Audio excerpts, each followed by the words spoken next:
c'est qu'aujourd'hui, on est dans une société du transhumanisme. On est dans une société où on se dit, tiens, on veut augmenter l'espérance de vie, on veut en créer des organes artificiels. On vit plus longtemps encore. Voilà, pour vivre plus longtemps. Prochainement, on pourra remplacer le cœur, les poumons, etc., etc.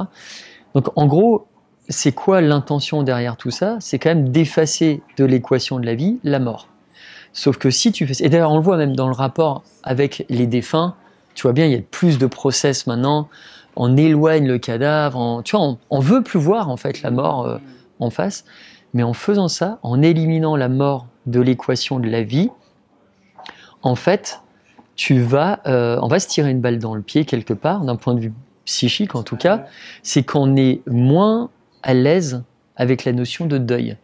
Donc quand il nous arrive une tuile dans la vie, quand on a subi une perte, quand on a subi un échec, etc., et que dans ces situations-là, il faudrait un moment pour passer à autre chose, pratiquer, exercer un micro-deuil ou un macro-deuil, et bien là, on ne sait plus faire. Donc en gros, on reste, et beaucoup d'entre nous restons bloqués en fait. Ouais, ils n'avancent pas. Hein. Ouais, parce qu'on n'arrive pas à digérer le problème et à faire ce deuil.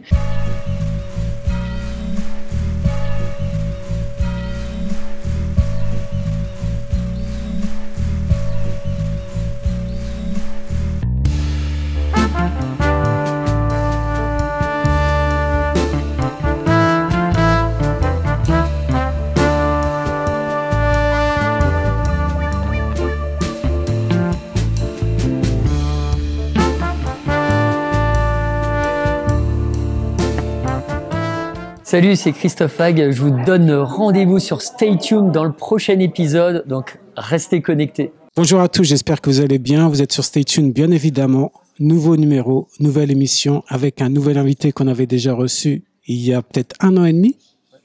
Monsieur Christophe Hague, comment vas-tu? Ça va Olivier, ça va. Écoute... Chaque fois que je te vois, j'ai la pêche. Ah écoute, ça fait plaisir. En plus, un endroit vraiment sympa. Ouais, super. Ah, super. Dans mon fief, à Colmar. Ouais, c'est un peu mon fief maintenant, puisque j'y suis aussi un petit peu, mais un peu plus loin, Strasbourg. Bref, on représente un petit peu. Donc, je t'avais reçu il y a 1 an et demi pour le livre Provoque ta chance. Donc, on va te présenter. Tu es spécialiste de l'intelligence émotionnelle, docteur, professeur, chercheur, HDR à EM Lyon. Pourquoi HDR? HDR, c'est quand tu peux superviser des thèses de doctorat. Donc c'est encore après le doctorat. Ouais, donc je suis allé au bout du chemin universitaire. T'as été au bout. Ouais. T'es auteur aussi des livres Contagion émotionnelle, Provoque ta chance. Et aujourd'hui, tu viens parce que tu as sorti un nouveau livre qui s'appelle Le pouvoir de la surprise. C'est intéressant parce que à un moment, pour te rencontrer, tu m'avais dit, moi je pensais qu'on allait se voir à Paris ou même en visio, tu m'as dit, il est possible de se voir à Colmar. Alors moi, j'habite à Strasbourg. Colmar, je connais un petit peu, mais j'ai aucun lien de lieu. J'avais pas d'idée de lieu. Je me suis dit, tiens, qu'est-ce qu'on va faire? On va chercher très rapidement. J'ai regardé sur Internet et j'ai vu une petite image, un hôtel sympa, un contact. J'envoie un mail. 2 jours après, on me dit, c'est bon, tu peux faire l'interview. Et quelque part, c'est une histoire de surprise. Ouais, tu m'y attendais pas? Et puis l'idée, c'était aussi, moi, il y a vraiment quelque chose d'affectif dans l'Alsace. J'ai toute ma famille, j'ai encore mes 2 grands-mères, plus de 90 ans, toutes les 2 rescapées de la guerre, tout ça. J'ai les enfants que j'ai amenés parce que là, c'est vacances scolaires, donc vraiment, tu vois, il y a plein de choses. J'ai mes parents, donc il y a un attachement ici. Et voilà, donc moi, je me suis dit, tiens, allez, on va faire ça comme ça, on va pas aller à Paris. On est tous les 2 juste à côté, et c'est vrai que globalement les Alsaciens sont plutôt accueillants. Bien sûr, et en plus ils surprennent agréablement. Et la première fois en plus on était à Strasbourg, donc on reste quand même dans le territoire, dans le périmètre. Exactement. Moi, la première chose qui m'interpelle en lisant ton livre, je m'aperçois que le contrôle va à l'encontre de la surprise. Ouais. Tu sais, tu prends Batman, il combattait le Joker. Tu prends Superman, il combattait Lex Luthor.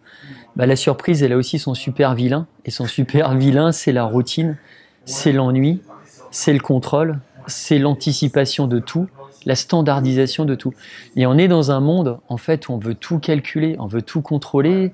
parce qu'on pense que ça va nous apporter de la sécurité, que parce qu'on est dans notre petit précaré, tout va bien se passer. Alors que le cerveau, lui, il a besoin de vivre des nouvelles expériences. C'est neurologique tout ça. C'est le seul organe du corps qui est vraiment dédié à l'adaptation. Et si tu le sous-nourris, eh ben à un moment, c'est comme une machinerie que tu n'as pas utilisée pendant un certain temps, ça se met à rouiller. Les mécanismes s'enrayent. Et du coup, lorsque, arrivé à un carrefour de ta vie, il y a une tuile qui tombe, il y a quelque chose de surprenant, quelque chose d'inattendu qui vient vraiment bousculer qui tu es, tes habitudes, que ce soit dans ton travail, dans ta vie perso, eh bien là, tu seras moins musclé, même si le cerveau n'est pas un muscle, tu seras moins réactif. Et d'ailleurs, dans le livre, tu as un des plus grands neuroscientifiques aujourd'hui au monde qui s'appelle Pierre-Marie Liédot, qui est le directeur du département des neurosciences à l'Institut Pasteur et qui a travaillé sur ce qu'on appelle la plasticité cérébrale, autrement dit la capacité du cerveau à tout âge à se régénérer, à produire de nouveaux neurones. Et bien lui, il te dit que si tu restes encrouté, enfermé dans ton petit précaré, avec peu de curiosité, avec de l'ennui et de la routine, eh bien tu produis moins de nouveaux neurones. Et donc tu vois, tout simplement, tu te développes moins. Et on est des êtres qui devons nous développer, et c'est très darwinien. Tout évolue, regarde notre époque, on évolue aujourd'hui sur des socles de plus en plus mouvants, avec des timings de plus en plus serrés, une pression de plus en plus grande sur nos épaules. Il faut s'adapter en fait. Et si tu n'as pas ça, c'est compliqué. Donc moi dans le livre, ce que j'essaye de faire, c'est de réhabiliter cette espèce en voie de disparition qui est la surprise, parce que c'est elle qui te permet de booster tes capacités d'adaptation. Et on a beau se dire, oui, mais alors attends, quand je mets le JT de 20h ou je regarde sur le net, oui, il y a des faits surprenants, mais en fait, ça, c'est de la surprise spectaculaire qui est marketée, qui est bien packagée, etc., et qui, quelquefois, ne nous touche pas directement. Mais la surprise dans nos vies, celle-ci, ouais, on veut un peu l'écarter. Donc, finalement, un peu d'anticipation, mais pas trop, quoi. Avec un flot de fluidité qui permet justement de fonctionner au feeling et de se laisser un petit peu porter. C'est ça, et puis, tu sais, il y a ce livre, je l'ai écrit avec une réplique en tête. C'était Diaghilev, c'est un présario de ballet russe célèbre à l'époque, qui avait à ses basques Jean Cocteau, qui n'était pas encore le Cocteau super connu, mais qui était un jeune loup qui voulait creuser, voilà, se faire une place dans le milieu. Il allait voir des gens connus, les people de l'époque, et donc il suivait systématiquement Diaghilev. Et Diaghilev, il en avait un peu marre de l'avoir au basque, et donc à un moment, pour le renvoyer dans ses 22, il lui dit place de la Concorde, il lui dit Jean, étonne-moi. Donc, en gros, Jean, surprends-moi. Et Cocteau repart. Il écrira plus tard la chose suivante. Il dit, de 7 minutes, je décidais de mourir et de revivre. La surprise, elle a cette qualité-là, c'est qu'elle permet la renaissance, la catharsis. Tu sais, tout souffle s'essouffle dans la vie. Et la surprise, c'est cette pièce que tu mets dans la machine et qui permet à la machine de redémarrer. Et derrière, de retrouver un élan motivationnel, un élan vital, de la motivation à vouloir accomplir des tâches, à vouloir réaliser des objectifs, etc. Donc c'est pour ça qu'elle est tellement importante. Et puis elle est bonne pour la santé. Tu vois, là, je te fais un plaidoyer pro-domo de la surprise. Ouais. Mais les études te montrent que plus tu expérimentes de la surprise, qu'elle soit bonne ou mauvaise, plus tu vas derrière booster ton cerveau.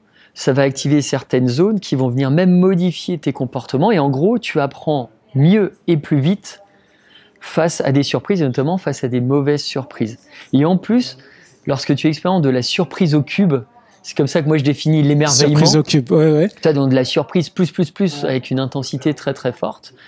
L'émerveillement, c'est quoi? C'est quand tu es impressionné en fait par un événement, donc fortement surpris par un événement. Si tu expérimentes ça de manière régulière dans ton quotidien, et bien en fait derrière, ton organisme va produire moins d'interleukine 6, ce qu'on appelle IL6. Donc c'est quoi? C'est des molécules qui sont à la base fabriquées par les lymphocytes. Donc à la base c'est plutôt bien, c'est pour combattre, tu vois, des agressions extérieures, etc. Sauf que quand on produit trop et de manière chronique, ça vient taper, affaiblir ton système immunitaire et en plus ça te rend plus vulnérable à l'inflammation chronique aiguë et même à des gros risques de cancer. Donc si tu veux, ça c'est des études de chercheurs à Berkeley qui te montrent que quand tu expérimentes cette surprise plus régulièrement, eh bien, tu vas produire moins d'interleukine 6, ou en tout cas ce sera à l'équilibre, et donc tu préserves ton système immunitaire.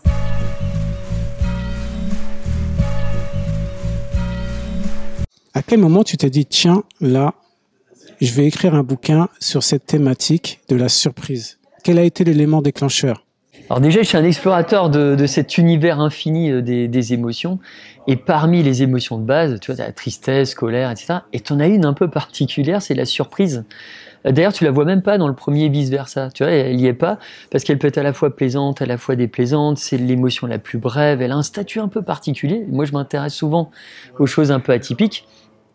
Et en même temps, ce qui m'a vraiment décidé à écrire ce livre, parce que je l'avais déjà peut-être depuis longtemps, cette idée de la surprise, c'est une rencontre, et je raconte cette rencontre au tout début du livre avec un gars qui s'appelle Laurent, qui est le sosie, enfin qui a comme sosie maléfique, ou on appelle doppelganger, un espèce d'ultra nationaliste russe, Rogozine. Il a vraiment le même physique que ce mec-là, qui a vraiment un vilain, un méchant dans sa personnalité.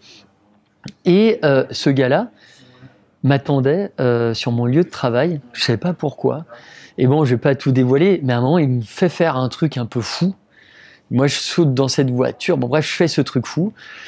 Et en revenant de ce truc fou que j'ai fait, et que je raconte dans le livre, j'allume ma télé. Il est 2-3 heures du mat. Et là, je revisionne ce film de Fincher, The Game. Je ne sais pas si tu l'as vu avec Michael Douglas. Qui est donc dans ce film-là, Michael Douglas interprète un gars qui s'appelle Nicolas et qui déteste les surprises. Il veut tout calculer dans sa vie, tout contrôler. Et ce gars est malheureux. Il est en dépression, sa femme l'a quitté, il a plus d'amis, plus rien. Et ce gars-là, à un moment, il vit quelque chose de fou. Alors, à nouveau, je ne vais pas spoiler ceux qui l'ont pas vu, mais en vivant ce truc fou, derrière, il renaît en fait. Et je me dis, là, je vais écrire un livre sur la surprise, parce que c'est la surprise qui a remis l'électroencéphalogramme émotionnel de ce gars qui était totalement à plat, qui l'a remis à refonctionner, en fait. Il y a eu du relief de nouveau dans sa vie grâce à ça. Qu'est-ce qu'une émotion cible? Une émotion cible. Alors, c'est marrant que tu dises ça, parce que donc, c'est une des dimensions de ce qu'on appelle l'intelligence émotionnelle. Donc on a avec mes équipes de chercheurs, et notamment avec Lisa Bellinghausen, une docteure en psycho, on a publié très récemment, là, c'est tout chaud, là, ça sort du micro. C'est frais, quoi. Ouais, on a publié un papier de validation d'un test de mesure de l'intelligence émotionnelle. Autrement dit, aujourd'hui, on est capable de mesurer notre quotient émotionnel. On mesure notre QI, quotient intellectuel, qui est la mesure métrique de l'intelligence analytique. Le QE, c'est la mesure métrique de l'intelligence émotionnelle. C'est quoi l'intelligence émotionnelle, dont fait partie cette fameuse émotion cible? C'est une capacité mentale qui te permet de raisonner à partir des émotions pour adapter un comportement qui est le plus adaptatif possible. Donc en gros, l'émotion, c'est une information que tu peux traiter intelligemment et qui derrière te permet de faire des choix, de prendre des décisions, de te comporter pour t'adapter au mieux à ce qui est en train de t'arriver. Donc il y a des gens qui sont plus émotionnellement intelligents que les autres. Et donc ça, on peut aujourd'hui le mesurer. Et dans ces dimensions-là, tu as la capacité à reconnaître les émotions, à les intégrer dans la pensée, à les réguler. Réguler, c'est pas dire les refouler, hein. C'est-à-dire les canaliser, quoi. Voilà, ou les utiliser, ou à un moment te dire, tiens, attends, là je viens de subir un revers dans ma vie, un échec cuisant. Faut surtout pas que je cherche tout de suite à aller super bien, parce que la tristesse qui m'habite à ce moment-là, modérée, eh bien celle-ci, il faut que je la prolonge. Ça, c'est aussi réguler, même prolonger un état émotionnel, parce qu'en faisant ça, tu augmentes tes chances de diagnostiquer ce qui a dysfonctionné, donc les causes de ton échec. Bon, bref. Donc là, il y a des gens qui sont conscients de ça. Et notamment, une des dimensions, c'est effectivement savoir précisément dans une situation quelle est l'émotion qu'il faudrait ressentir pour t'aider à mieux t'adapter. C'est cette fameuse émotion cible ou target. Et cette émotion-là, parce qu'elle a un rôle précis dans la vie, elle a une fonctionnalité particulière. Par exemple, la peur qui permet de t'échapper d'un danger. Okay, ouais. Voilà. Et bien, cette émotion cible, c'est elle qui te permettra de solutionner le problème qui s'invite dans ton quotidien. Donc, ça veut dire qu'il faut être attentif, quelque part. Ouais, c'est ça. Et la surprise, elle t'amène à ça. C'est-à-dire qu'on sait que la surprise, elle te permet de booster ta vigilance à un moment donné. Toi, je donne, alors il y a plein d'exemples dans le livre, mais tu en as un d'une jeune femme qui s'appelle Iris. En vrai, elle s'appelle pas Iris, mais je l'ai anonymisée, ok, pour qu'on la reconnaisse pas. Et elle tombe amoureuse d'un Marc, il s'appelle Marc, et qui est vraiment un peu comme dans 50 nuances degrés. C'est le chef d'entreprise, il est riche, il est intelligent, il est beau, il a du charisme. Enfin, il a tous les ingrédients, quoi. Il a tout, c'est la totale. Et à un moment, elle se dit, mais... Donc elle est surprise d'apprendre que ce type-là s'intéresse à elle. Elle se dit, mais attends, moi, une femme comme moi, comment je peux intéresser un mec comme lui? Donc elle a surprise. Mais ce qui est bizarre, c'est que tu vois, la surprise, elle ne s'invite jamais en toi toute seule. C'est pas une émotion célibataire. Elle vient toujours avec d'autres potes émotions pour raffiner le grain. Voilà, il y a un combo émotionnel. Et qui, les autres émotions, je t'ai dit avant que c'est une information, qui vont te permettre d'affiner ton analyse de la situation. Et il se trouve que là, il y a un espèce de truc un peu désagréable qu'elle ressent. Et en gros, c'est de la gêne et de la peur. Alors, elle ressent l'euphorie aussi, parce qu'elle est célib à ce moment-là et tout. Mais il y a quand même de la gêne et de la peur. Pourquoi ? Parce que ce type-là, en réalité, c'est un pervers narcissique. Et celle en a entendu parler. Donc là, elle se dit, oula, je vais rentrer dans une relation toxique, ça me fait peur. L'autre truc, elle sait que ce gars-là trompe systématiquement sa femme. Donc elle se dit, là il y a de la gêne parce qu'elle, ses valeurs, c'est la fidélité, c'est le machin, et elle n'a pas envie d'être le numéro, 1357. Donc à l'encontre de ce qu'elle a, quoi. Et donc elle a cette surprise qui, à chaque fois, cette espèce de goût amer, il y a un espèce de truc comme ça désagréable qu'elle ressent, et ça, à un moment, elle décide de l'écouter. Et en écoutant ces autres signaux, c'est la surprise qui va la sauver, et elle va se dire, mais en fait, ne t'engage pas là-dedans, parce que le gars, affectivement, il va te ruiner totalement, quoi. Et donc elle décide sur cette surprise warning, c'est un gros warning, déplaisante, de pas y aller. Alors que tu vois, elle est célib, il y a machin et tout, elle pourrait se dire, attends, je veux juste écouter l'euphorie, là, ouais, vas-y, ça va être génial. Ouais, non, en fait, il y a 2-3 amis, là, émotions en plus, qui viennent et qui te montrent qu'il faut surtout pas s'engager dans cette voie-là.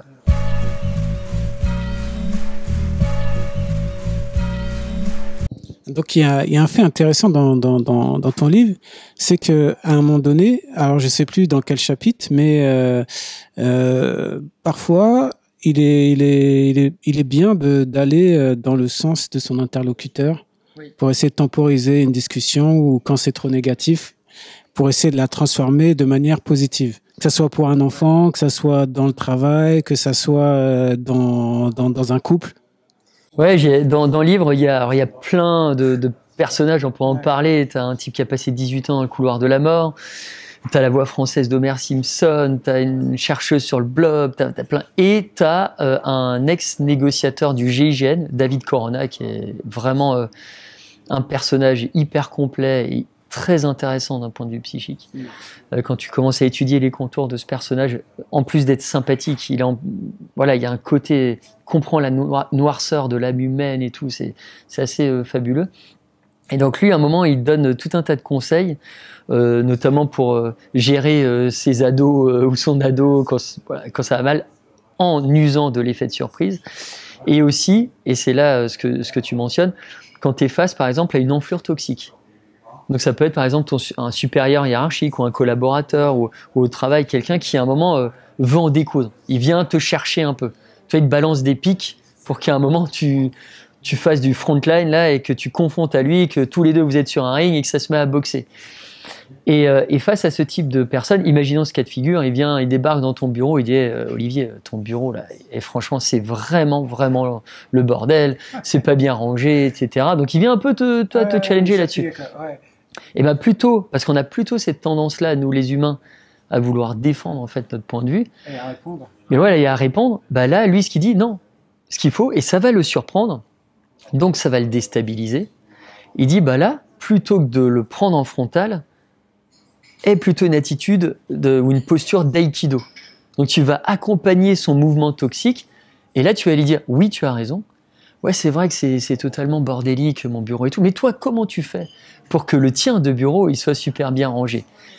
Et là si tu veux, il peut pas faire grand chose, il est totalement désarçonné, et du coup ça va faire baisser la tension. Je te donne un autre exemple, et ça c'est un exemple personnel de David Corona, l'ex-négociateur du GIGN. D'accord.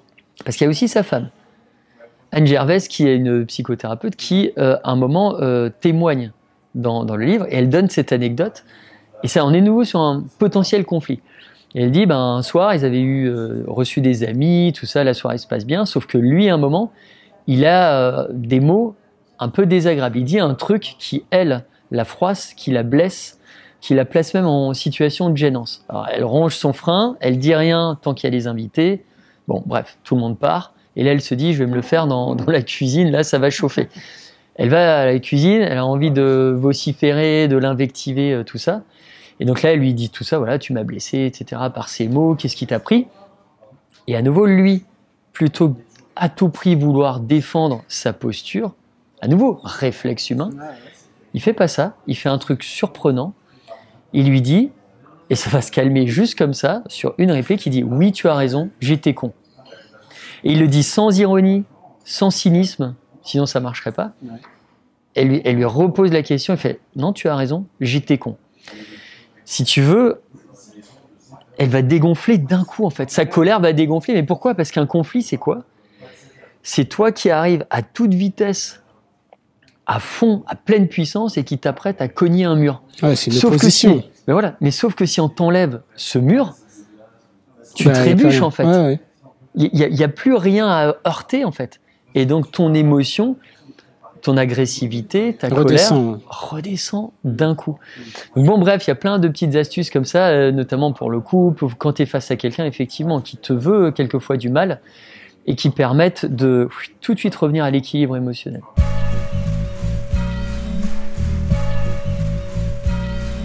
Et aussi cette idée des fois de bifurquer lorsqu'on est sur une route, mais une route pas à proprement dit, mais dans une situation où on est souvent, où on peut être dans un schéma un peu répétitif, et que la solution, c'est aussi à un moment donné de changer de route, quoi, pour essayer de trouver la bonne alternative et ce qui nous va mieux. D'ailleurs, il y a un mot qui est employé, c'est pattern. Oui. Ouais. Le pattern, c'est un problème, et c'est toujours les mêmes causes qui amènent à ce même problème.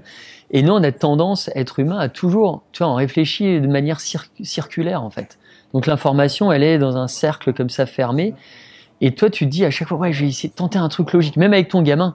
Toi, tu es à la caisse d'un supermarché, et je donne cet exemple dans le livre, et tu as le gamin qui se roule par terre, qui pleure, qui fait une crise. On sait que le calme-toi, lui dire calme-toi, ça ne calme pas, en fait. Et donc, à un moment, on aura pensé tous les schémas logiques qu'on aura tenté. Le gamin, à chaque fois, il te renverra le même comportement qui est je crie, je pleure, je reste par terre et je mets le bazar et tout. Donc là, à un moment, l'idée, c'est de se dire je vais essayer de me surprendre. Je vais essayer de casser ce pattern. Et par exemple, là, ça peut très bien être tu dis au gamin, et ça, on l'observe de manière clinique, tu dis à l'enfant, mais ouais, en fait, vas-y, continue, t'as raison, t'as besoin d'expulser en fait toutes ces émotions. Et là, tu constates que le gamin, il continue une dizaine de secondes, globalement, mais un gamin de 4-5 ans, et à un moment, stop net, si vraiment tu joues le jeu vraiment à fond, et à nouveau, il n'y a pas d'ironie, il n'y a pas de cynisme, tu lui dis vraiment comme ça une réplique naturelle, et là, le gamin, naturellement, qu'est-ce qu'il fait? Il y a un automatisme, il se met à réfléchir, il dit mais attends, et pourquoi une figure d'autorité, ma mère, mon père, me dit de continuer là-dedans? Parce que lui, il sait pertinemment que ce qu'il fait, c'est pas ouf en réalité. Donc là, il se pose des questions, il dit mais la figure de pourquoi est-ce qu'elle me dit ça? Et le simple fait d'entrer dans une espèce de rumination va faire baisser son émotion, et lui, déjà, il va se redresser, il va plus rester par terre, et là, il va entamer un dialogue, il va verbaliser, il y a une discussion qui s'opère. Et on est déjà sorti en fait du stade ultime émotionnel où il était incontrôlable. Donc je dis pas que ça marche tout le temps, mais ce qu'on observe, tentez-le, ça fonctionne en fait la plupart du temps. Donc ça, effectivement, la surprise, elle t'amène à penser autre chose. C'est pour ça que je suis allé voir des magiciens, un champion du monde de magie, etc. Et ils te disent, mais à chaque fois, nos tours, comment est-ce qu'on arrive quelque part à impressionner les gens, à faire qu'ils ne s'attendent pas à ça, et d'un coup ils se disent mais c'est quoi le truc, le machin? Mais c'est parce qu'on est allé chercher dans d'autres univers que la magie. Oui, il y a un détournement, quoi. Mais oui, on allait observer un truc au cinéma, on allait observer des sportifs de haut niveau, on allait observer nos propres enfants quand ils jouent au calme et d'un coup étrangement ils prennent un ustensile de Playmobil avec un ustensile de Lego et ils arrivent à en faire un jouet, alors que ces deux univers à la base devaient pas se parler. Opposer, ouais. Voilà, tu vois, et donc ils s'inspirent de ça. Donc et après, tu sais, dans la population, tu as des gens qui exploitent plus facilement aussi les surprises. Des fois, il y a des surprises qui s'invitent comme ça, et on pourrait se dire, mais si je surfe là-dessus, derrière, je vais réaliser quelque chose de fou. Et tu as un des magiciens qui me raconte à un moment un tour de magie. Donc, il a une pile de cartes, et donc il propose comme ça donc, à quelqu'un dans l'assemblée de prendre une carte, tu vois, le tour classique, hein, elle regarde cette carte, cette personne-là, et après, elle doit replacer cette carte dans la pile, et lui, il va devoir la retrouver. Sauf que au moment de replacer la carte dans la pile, la spectatrice, là, elle fait tomber maladroitement le truc par terre. Et là, il y a un machin fou qui se produit, c'est qu'il y a une carte, une seule carte, hein, sur toutes les cartes, qui vient s'immiscer dans la fente du béton, tu vois, le béton ciré, machin au sol. Il y a juste là, un truc à la verticale, droite, un 10 de pique. Et là, tu vois la spectatrice, elle voit le truc, elle fait, elle écarquille les yeux, elle ouvre la bouche. Ça, c'est les symboles de, tu vois, les manifestations de la surprise. Bouche en haut, yeux écarquillés. Elle fait, c'est pas vrai, c'est pas vrai. Et lui, en une fraction de seconde, il comprend que c'était cette carte-là. Et il dit, il regarde la carte, il me dit, eh ouais, vous n'allez pas me dire que c'est le 10 de pique. Mais comment vous avez fait? C'est impossible, là. Il y a les lois de la gravité, il y a des forces physiques, il y a un peu de vent, il y a du machin. C'est pas possible avec une carte si légère sur, je sais pas, 1m30, 1m50 de chute, qu'elle arrive pile poil là-dessus et voilà. Et le gars, si tu veux, son tour, il était moyen. Il était déjà bouclé, quoi. Ouais, mais il était traditionnel, le tour classique, avant ça. Mais là, la surprise a produit un effet XXL, en fait. Donc là, il a su exploiter à ce moment-là cette surprise. Donc ça, à nouveau, c'est une image, mais dans nos vies, on a des surprises qui s'invitent, et parce que souvent, on veut pas lui ouvrir la porte, à nouveau, parce qu'on veut rester dans son précaré sécuritaire, etc., on n'arrive pas, finalement, à intensifier des faits de vie. Et on sait aujourd'hui que la surprise, c'est un exhausteur de vie. C'est-à-dire que quand tu es, par exemple, heureux, on te fait un cadeau où il y a quelque chose d'heureux qui se passe dans ta vie, et qu'en plus, ça se passe, tu es surpris que ça arrive à ce moment-là de ta vie, eh bien dis-toi que parce qu'il y a la surprise qui est dans l'équation, tu vas être encore plus heureux qu'à la normale. Donc c'est vraiment quelque chose tout ce qu'on voit habituellement en 2D d'un point de vue émotionnel, sous l'effet de la surprise, ça passe en 3D. C'est 100 fois plus intense en fait. Donc c'est ça qui donne vraiment du relief à nos vies.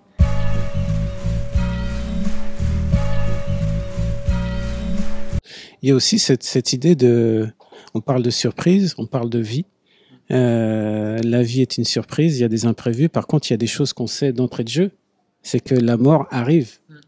Et que finalement, ça aussi tu l'évoques dans ce livre. Je vais pas dire que c'est une conclusion, mais tu l'évoques vers la fin en fait, un peu comme une synthèse.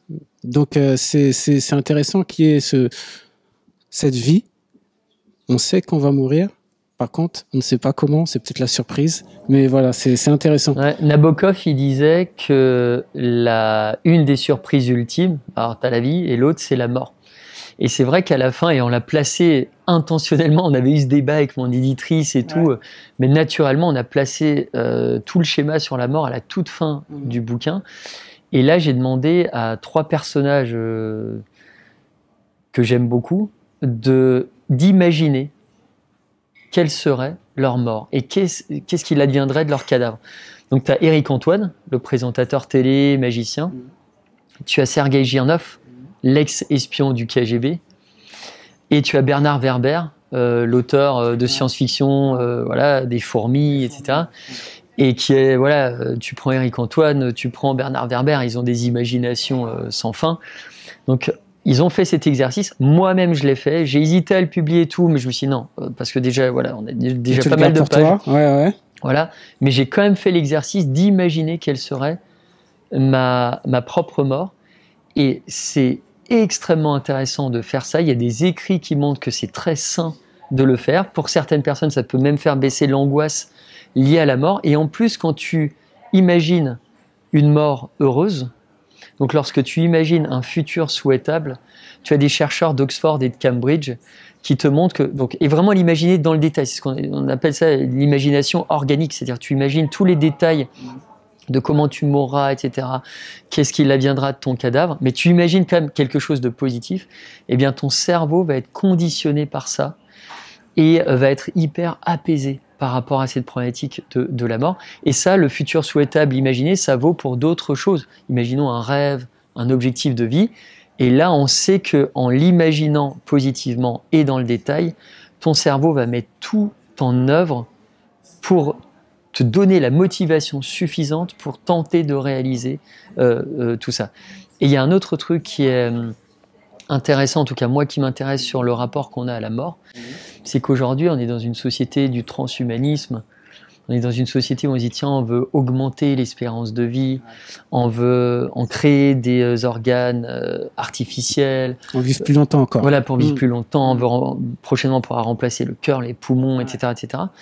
Donc en gros, c'est quoi l'intention derrière tout ça? C'est quand même d'effacer de l'équation de la vie la mort. Sauf que si tu fais... Et d'ailleurs, on le voit même dans le rapport avec les défunts, tu vois bien, il y a plus de process maintenant, on éloigne le cadavre, tu vois, on veut plus voir en fait la mort en face, mais en faisant ça, en éliminant la mort de l'équation de la vie, en fait, on va se tirer une balle dans le pied quelque part, d'un point de vue psychique en tout cas, c'est qu'on est moins à l'aise avec la notion de deuil. Donc quand il nous arrive une tuile dans la vie, quand on a subi une perte, quand on a subi un échec, etc., et que dans ces situations-là, il faudrait un moment pour passer à autre chose, pratiquer, exercer un micro-deuil ou un macro-deuil, et bien là, on ne sait plus faire. Donc en gros, on reste, et beaucoup d'entre nous restons bloqués en fait. Ouais, ils n'avancent pas. Hein. Ouais, parce qu'on n'arrive pas à digérer le problème et à faire ce deuil. Donc ça, c'est quelque chose de super important, de rester aussi connecté, se poser des questions sur sa mort, sa propre mort, etc. L'imaginer, c'est très sain d'ailleurs. Hein. Enfin, on a un CDD de vie ça fait sur partie cette de planète. La vie. Ouais, voilà, partie du processus. Il y a un début, il y a une fin. Derrière, je pense que c'est important de garder bien ça en tête. Et ça permet en plus de relativiser beaucoup de choses. C'est-à-dire qu'à un moment, quand tu sais que tu as une fin entre guillemets programmée, biologiquement, après tu as des inattendus, etc. Mais on a tous une composition physiologique différente, etc. Derrière, c'est sain et ça te permet de relativiser des couacs du quotidien, en fait. Parce qu'il y a rien qui est à la hauteur de ça en termes d'intensité. Tu sais, il y a juste là-dessus, pour finir, tu avais C'était dans l'autre livre, Provoque ta chance, et j'avais rencontré un chasseur de trésors qui avait inspiré Spielberg pour le personnage d'Indiana Jones. Ouais. Et lui, il me disait une chose assez saine, parce que tu vois, on se pose plein de problèmes dans la vie, et souvent ces problèmes, il y en a plein qui sont factices. 9 problèmes sur 10 qu'on se pose, on peut les balayer. Voilà, c'est des décors en carton-pâte à la Ray Harryhausen, tu souffles dessus, ça s'effondre. Et lui, il me disait, il y a une solution pour tout, sauf pour la mort. Et il me disait après encore, il me disait, sauf que si tu ne trouves pas la solution à un problème, c'est que ce problème n'existe pas. Donc bon, bref, voilà. Je te laisse méditer là-dessus. Je vais réfléchir là-dessus.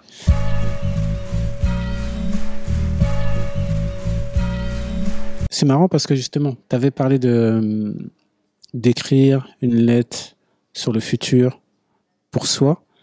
Et il y a aussi ce travail, peut-être pas écrit, mais visuel, qui se fait chez les sportifs. Là, on arrive bientôt aux Jeux Olympiques, mais pour réussir son objectif, on se projette, on imagine, on essaye de vivre le moment, de conditionner un petit peu, histoire de toucher son objectif. Ouais, c'est de la visualisation, mais si tu veux, c'est exactement le même protocole. C'est ce protocole à un moment de, plus tu arrives à éveiller de sens, plus tu fais bosser cortex sensoriel, que ce soit sur la vue, que ce soit sur l'audition, plus tu as de détails sur ce que tu vas vivre dans un futur proche ou plutôt lointain, plus ton cerveau est embarqué en fait là-dedans. Et donc cherchera à réaliser. Et tu le vois d'ailleurs, ce qu'on appelle l'intelligence kinesthésique, quand tu as les géantistes au JO d'hiver par exemple, avant de s'engager, les skieurs là dans leur parcours, et que tu as la caméra qui les filme comme ça, vraiment en portrait avec un gros zoom, juste avant de s'engager dans le parcours, qu'est-ce qu'ils font? Tu les vois, ils sont comme ça. Et en fait, ce mouvement de tête, ça correspond à, tiens, à cet instant précis, je passe telle ou telle porte de mon parcours. Et en faisant ça, il se prépare déjà corporellement à l'engagement. Et donc, si tu veux, ça marche. Des personnes des forces spéciales, des membres des forces spéciales font ça aussi quelquefois avant une opération. Ils répètent certains gestes. Tu as des chirurgiens opération à cœur ouvert qui font ça en fait pour vraiment avoir le geste juste à l'instant précis. Une émotion, qu'est-ce que c'est ? Une émotion, c'est un état de conscience complexe qui te permet à un moment de mieux t'adapter. En fait, toutes les émotions, même celles qui sont déplaisantes, elles sont là pour t'aider à t'adapter à une situation. C'est vraiment, part du principe que notre cerveau, c'est une sorte de Waze psychique. Et lui, il a besoin d'infos pour bien t'orienter dans la vie. Et il se trouve que dans les datas qui viennent le nourrir, ce fameux GPS intérieur, ce Waze psychique, bah, tu as les émotions. Les émotions, il n'y a rien de plus pragmatique. Il n'y a rien de plus empirique que ça. Alors, quelquefois, il y en a des dysfonctionnels qui s'invitent au mauvais moment, avec la mauvaise intensité, pas dans le bon espace-temps, etc. Ok, il peut y avoir un peu du déchet. Mais globalement, le rôle principal d'une émotion, qu'on parle de colère, qu'on parle de peur, qu'on parle de tristesse, qu'on parle de sérénité, qu'on parle d'enthousiasme, qu'on parle de joie, etc., etc., à la base, elles ont une vraie utilité. Et d'ailleurs, dans le livre, il y a un truc qui est assez... On parlait avant d'intelligence émotionnelle, donc ta capacité à apprivoiser, à faire des émotions des alliés pour mieux t'adapter. Dans le livre, tu as Damien Echols, et ça a vraiment été une rencontre extraordinaire. Moi, j'aime bien aller dans des milieux extraordinaires pour puiser des choses qui nous servent, nous, dans notre quotidien un peu plus ordinaire. Et là, donc, j'ai fait cette rencontre avec Damien Echols et avec sa femme Laurie Davis. Et il se trouve que Damien Echols, en 93, il est accusé avec 2 de ses potes, enfin un vrai pote et l'autre une connaissance, d'un triple homicide de gamin de 8 ans. Donc tu vois, le truc horrible, c'est sur tous les JT aux États-Unis. On est en plus en pleine période de panique satanique. Tu vois, les années 80, les années 90, c'est là où tu as les grands tueurs en série. Quand je dis grands, c'est en termes de médiatisés, voilà, Jeffrey Dahmer, tout ça. Donc si tu veux, tu as tous les États-Unis, tous les États aux États-Unis, et encore plus, lui il est dans l'Arkansas, avec en limitrophe le Texas, etc. Une vraie peur de tomber, ou que les gamins à la sortie d'école tombent sur des gars qui font des pratiques sataniques et qui tuent leurs gamins. Bon bref, l'ambiance est un peu glauque à ce moment-là. Et lui, il a le look gothique. Il lit du Stephen King, il écoute du Metallica, il a, tu vois, l'impair à la Neo dans Matrix, tout ça. Enfin, et en plus, le gars est pauvre aux États-Unis, donc ils vont le chercher, ils l'accusent, il sort des éléments à charge, et le 19 mars 1994, moi je fête mes 15 ans, je m'en souviens très bien à ce moment-là, je suis né un 19 mars, je suis dans une verte prairie avec mes potes, il y a un soleil qui inonde en fait le panorama, superbe anniversaire, lui il vit l'inverse, il est condamné à la peine de mort, la peine capitale à ce moment-là, il trouve des astuces avec ses avocats plus tard, etc. En 2003, on l'envoie dans la prison de Varner, qui est une des prisons les plus dures. Il ne voit même pas le soleil, en fait. Il ne voit même pas le ciel. Il est dans une prison, il fait 2 pas. Bah voilà, c'est bon, d'un mur à l'autre, tu vois, de 2 mètres. C'est horrible. Je te passe le passage avec les co-détenus, les matons, la sévérité du truc. D'ailleurs, je me suis auto-censuré là-dessus parce que l'idée, c'est de faire sortir des choses positives. Mais bon, bref, il vit des choses horribles pendant 18 ans. Il rentre à l'âge de 18 ans dans le couloir de la mort. Il sort 18 ans plus tard à l'âge de 36 ans. Et le gars, une des leçons de vie, qu'est-ce qu'il te dit ?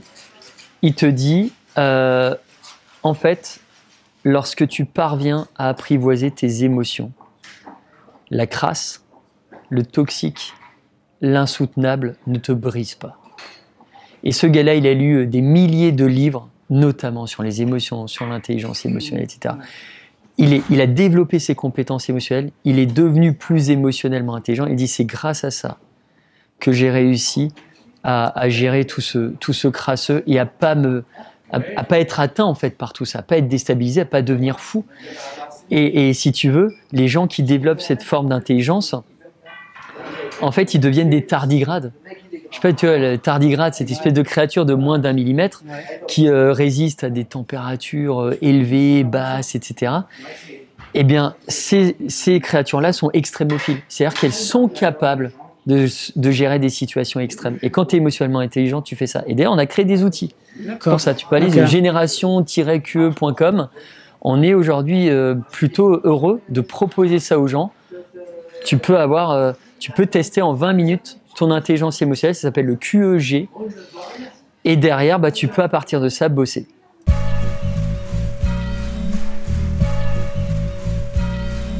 Qu'est-ce que ce livre t'a apporté dans ton quotidien? Déjà, mon rapport à la surprise, c'est-à-dire que je me suis ouvert encore plus à ça. Mais réellement, déjà, j'aimais bien la surprise. J'essayais d'être producteur de surprises. Mais si tu veux, derrière, ça m'a conforté dans mon envie de me dire, ok, accepte encore plus facilement les surprises qui viennent. Et d'ailleurs, dans le livre, tu as un des parrains du bouquin qui s'appelle Edgar Morin, le fameux sociologue, qui est un être d'une tendresse absolue, et qui te dit à un moment, il dit cette phrase-là, il dit « La surprise, l'étonnement, c'est ce qui nous oblige à évoluer. » Et tu as 70% des Français qui sont d'accord avec ça. Et 80% des Français disent qu'ils ont besoin d'un coefficient de surprise. Donc, tu vois, de leur dose hebdomadaire, journalière de surprise. J'ai compris ça. Et c'est vrai que quand tu vis ça, tu es plus vivant, en fait. Tu es vraiment plus vivant. Et dans le livre, j'essaie de donner plein de conseils pour finalement se familiariser avec la surprise. La laisser entrer, en produire plus, etc. Donc, vraiment, il y a aussi des choses très concrètes pour se dire, mais comment est-ce que cette émotion-là, on en fait une force? Et comment est-ce qu'elle nous aide effectivement à voir les choses pas en 4K, pas en 8, mais en 8K, quoi. En 8K d'un point de vue psychique, quoi. Ouais. Je vais te donner une série de mots et instinctivement, tu me donneras ton ressenti en quelques mots, en quelques phrases. Si je te dis toxique.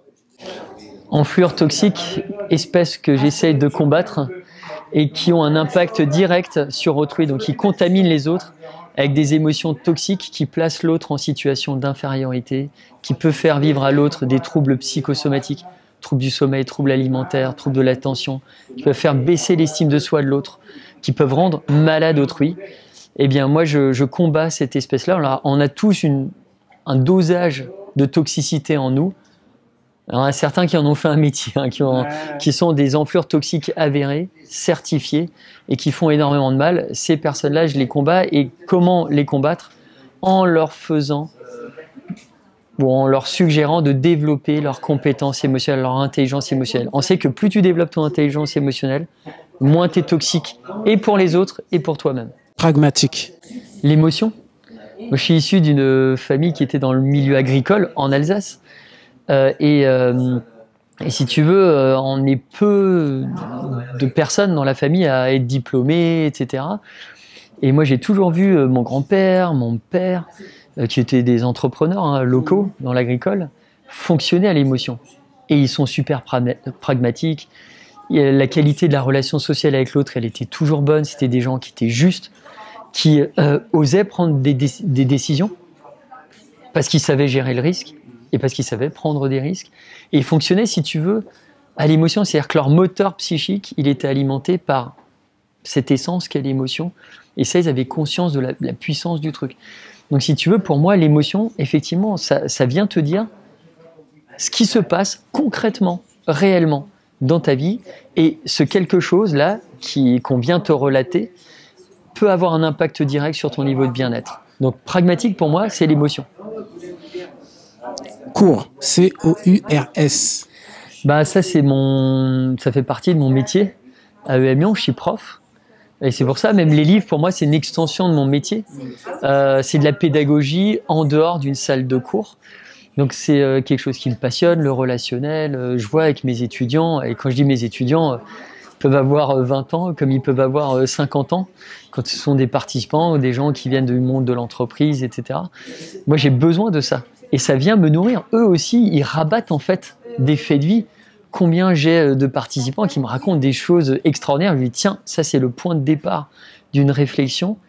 qui va peut-être me pousser à produire une recherche en laboratoire ou au niveau de la société, à vouloir observer un phénomène particulier. Donc moi j'ai besoin de ça. Et d'ailleurs quand j'écris, alors souvent j'écris chez moi, mais l'autre moitié du temps, ça se passe dans le train ou alors à une terrasse de café. Et moi, j'ai besoin d'entendre, j'ai besoin de voir vivre. Il faut que ça grouille en fait autour de moi.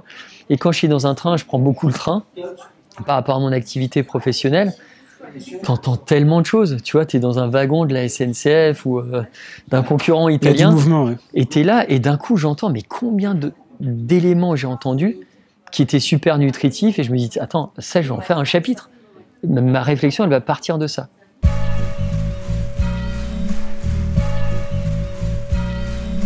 Collectif. Collectif, c'est ma vie, que ce soit d'un point de vue familial, que ce soit avec mes enfants, ma chérie, ses enfants, ma famille, etc. Pour moi, on est une espèce de... Il y a la bête d'Inétal, là, c'est le banc de harengs là, qui se déplace comme ça et tout. Moi, je suis interconnecté à ça, j'ai besoin de l'autre pour mon métier en plus. Et moi, pour me nourrir, pour évoluer aussi à titre personnel. Tu as une étude assez récente qui te montrait la chose suivante. Si tu prives un individu de 8 heures d'interaction avec autrui, ça peut être chatter, envoyer des SMS, échanger, tu vois, en chair et en os, etc. Tu le prives de 8 heures d'interaction sociale, tu as une zone de son cerveau qui va s'activer et qui est la même zone qui s'active quand tu as un type qui est totalement affamé ou assoiffé au milieu du désert. Donc c'est un besoin en réalité. Un besoin vital. Boris Cyrulnik en parle, d'autres en parlent. On est des êtres de lien de toute façon. On est des êtres de lien, c'est ça qui fait notre force. On n'a pas la force musculaire d'un T-Rex ou d'un ours. Même notre intelligence aujourd'hui analytique, tu vois ChatGPT, tu vois l'intelligence artificielle, bon bref, ce qui fait vraiment, ce qui nous place tout en haut de la pyramide des espèces, c'est l'intelligence collective qui est nourrie avant tout d'affect en fait, de liens affectifs. Justement, mon prochain mot c'était intelligence artificielle. Ouais, alors moi je trouve qu'il y a des choses extraordinaires que tu peux réaliser avec l'IA. Maintenant, tu regardes les derniers sondages d'IBM. Tu regardes les sondages qu'avait produit Forum de Davos, etc. Et quelques années plus tard, on te montre que face à l'émergence de l'IA, beaucoup de choses changent, sont en train de changer. Il y a des métiers qui vont disparaître, etc. Et quelles sont les compétences clés que l'être humain doit posséder? Là, je reviens sur ces sondages d'IBM, etc., du Forum économique. Tu as la flexibilité mentale, tu as l'intelligence analytique et tu as l'intelligence émotionnelle.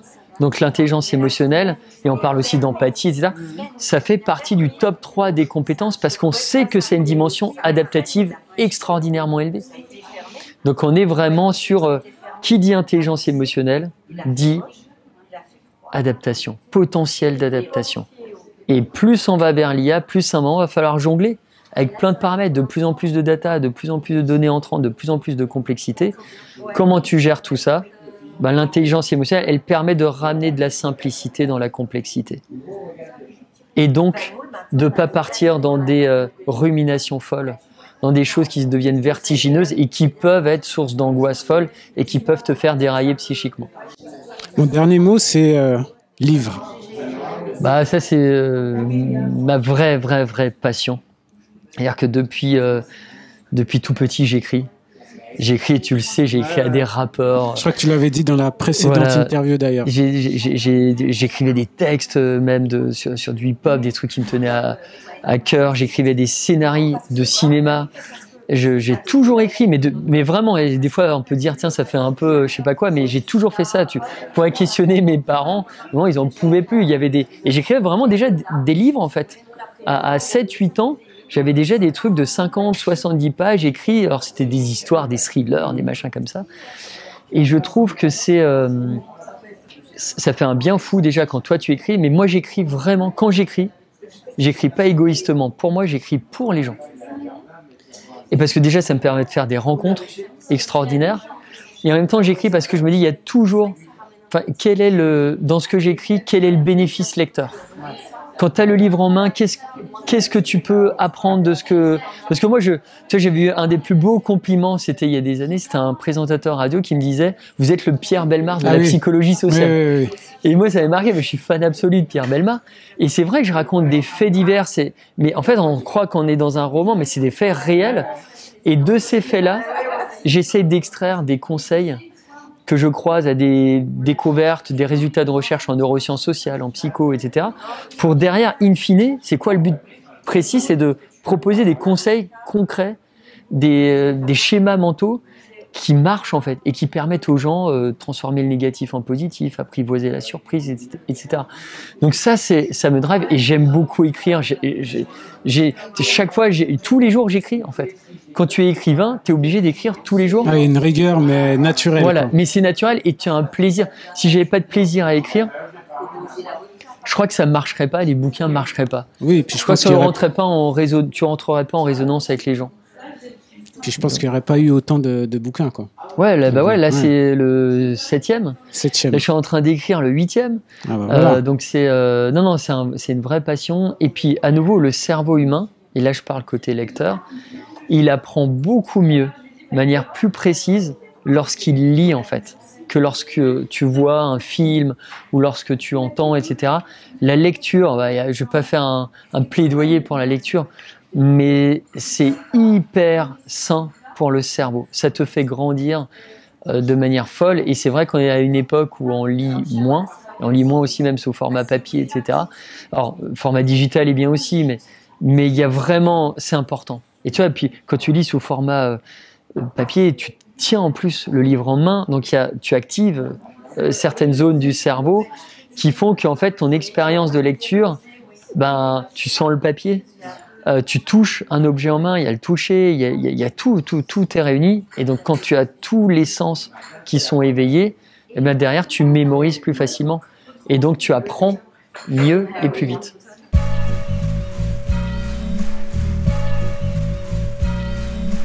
On a bien parlé. Tu as bien parlé. Tu as bien parlé. Trop bavard.